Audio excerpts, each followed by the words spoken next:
Come with me today as we build, base, and paint a Mortar Factor Space Marine. Let's get right into it. The Mortar Factor Space Marines are chosen from the warriors from the planet Sol. And on that planet they're quite tribal and ritualistic, so I wanted to kind of convey that in my Space Marine by giving him a orc knife.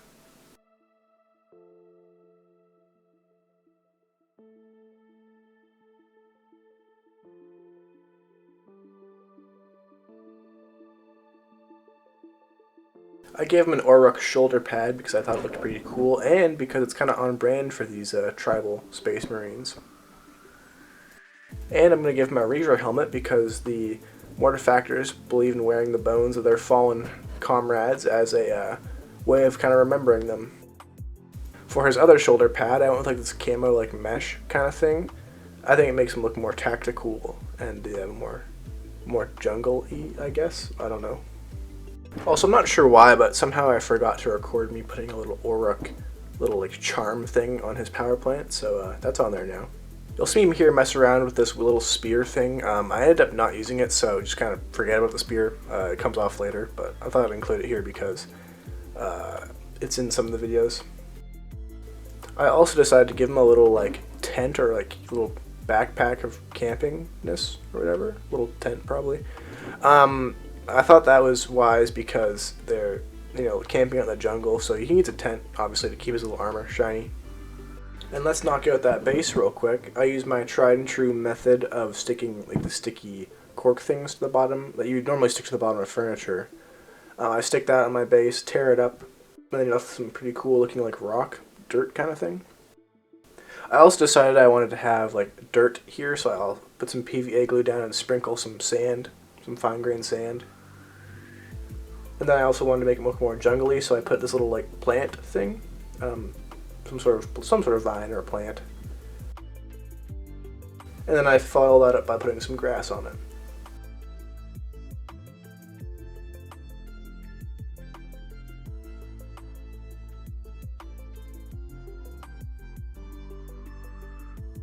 Then we can get some primer on the model and start painting. I went with a Zenithal Prime here, just with the rattle can. It looks scratchy as always, but I think it might play here in this paint scheme. First, I blacked in all the areas I wanted to be black.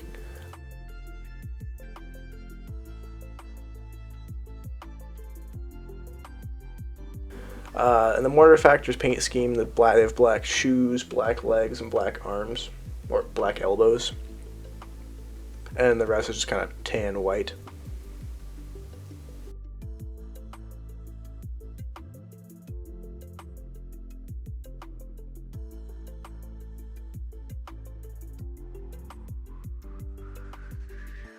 Now I'm going to block in all the areas with white that I wanted to be white. I used a pretty thin coat here because you really don't want it to, if you use white paint and it's not thin enough, it'll leave streaks and it'll just look terrible. So you want it pretty thin, pretty workable. That's where I said I should probably have done this first and then put the black on because then I had to go back to the black after. But yeah, just coat everywhere that needs to be white with white.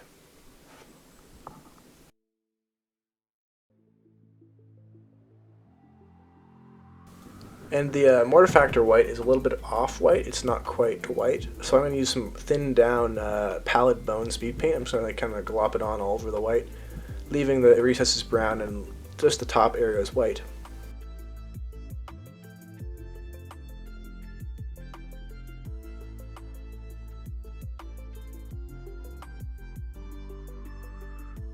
After that was done, I wanted to bring back just the top areas of whiteness back, so I'm going to hit everything with a dry brushing of white.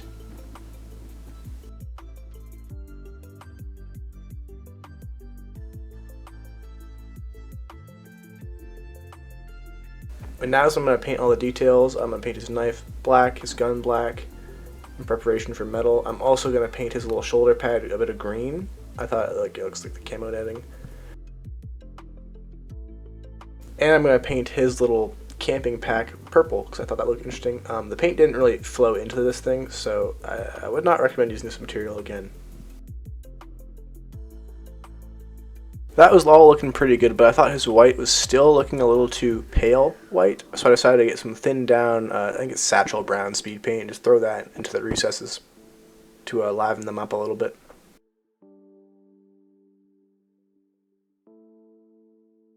Now we're going to dry brush all the metal areas metal with a gunmetal paint.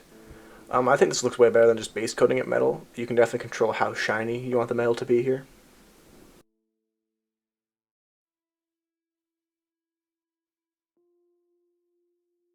We're going to dry brush all the armor white one last time just to bring it up that last little bit and make it look all fancy.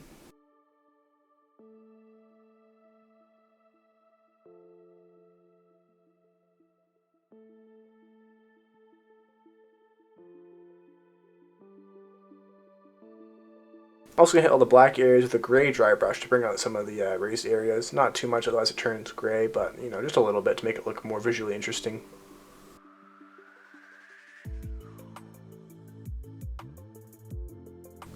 I also forgot to paint his head on camera, but his head did get painted a pale skin tone. We're going to throw a peachy wash over top of it.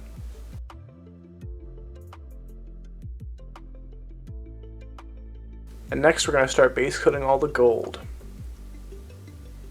I use Greedy Gold by Army Painter War Paints, but any gold paint's fine.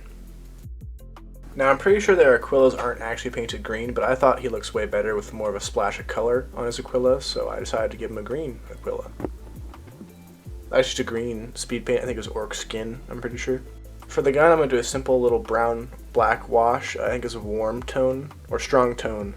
For the knife we're going to do a little complicated rusting thing. We're going to put a pretty thick brown paint in the recesses, then put some water on, and then follow that up by putting some light brown. And then all that is followed up by a metal dry brush.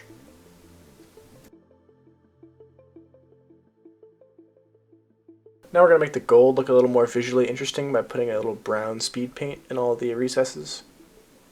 I think this definitely enhances the color.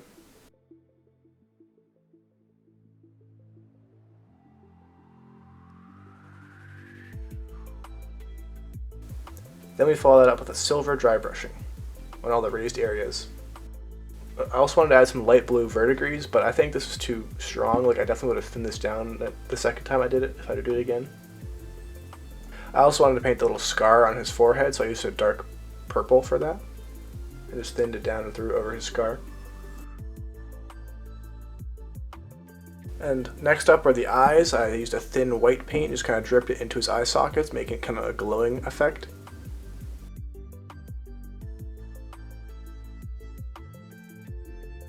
Then we're going to follow that up by my favorite eye color, Zealot Yellow. And we're going to thin that down quite a bit and just have a hint of it glowing in his eyes. And finally we're going to paint the base by spraying some brown over it. Alternatively, you could just base coat it. That's what I ended up doing anyway, because I didn't like the coverage of the paint I sprayed. The planet they live on is pretty dark and desaturated because the smog blocks out most of the sun. So we're trying to make a dark palette here. It also makes the mini more interesting if his base is less interesting.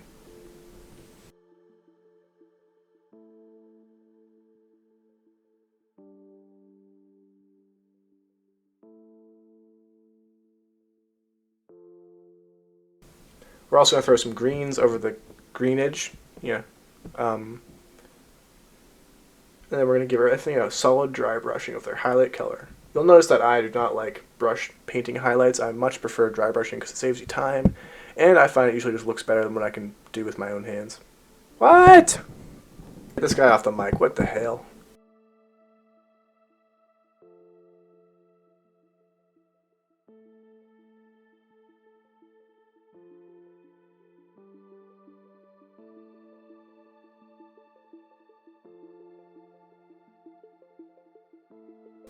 And I'm going to glue them to the base in preparation for our next step.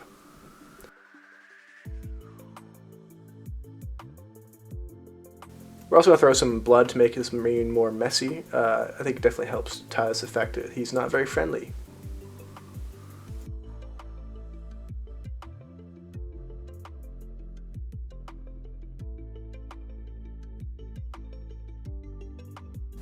And finally, we're going to throw some black paint around his base rim, and then I called him done.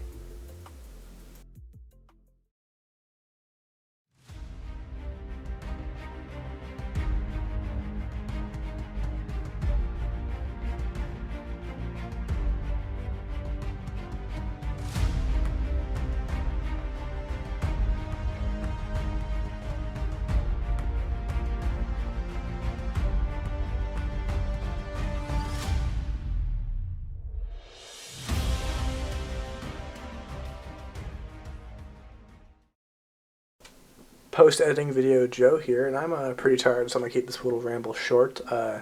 Hope you liked the video. Welcome to 60 frames per second. It turns out all I had to do was change a setting on my editor, so who knew?